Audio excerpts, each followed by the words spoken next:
vorrei leggerti un racconto di Osho, parla del fiume e l'oceano. Dicono che persino un fiume, prima di riversarsi nell'oceano, treme di paura.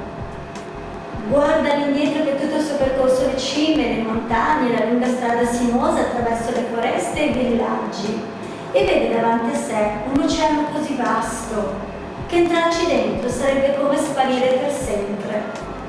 Però non c'è verso, il fiume non può tornare indietro, nessuno può farlo.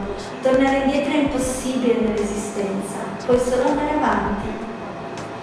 E il fiume rischia di entrare nell'oceano. E soltanto quando entra la sua paura sparisce, perché solo allora capisce che non si tratta di sparire, ma di trasformarsi e diventare esso stesso in oceano.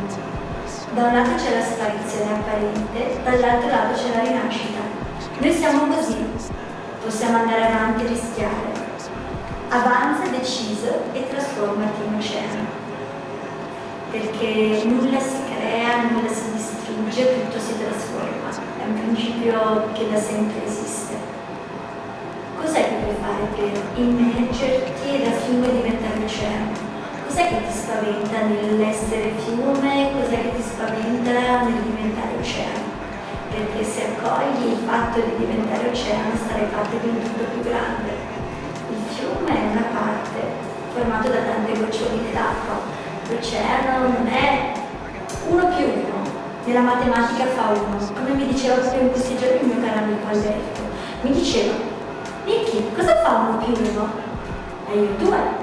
Eh sì, però se io metto un bicchiere d'acqua e dentro quel bicchiere d'acqua ci metto altra acqua, un'acqua più un'acqua non fa 2 acque, fa tanta acqua. Una terra più una terra non fa 2 terre, fa tanta terra. Un fuoco più un fuoco non fa 2 fuochi, fa un fuoco più grande. E cos'è allora quell'uno che diventa tutto? Quell'uno più uno che fa l'infinito, che fa qualcosa di più grande? A te la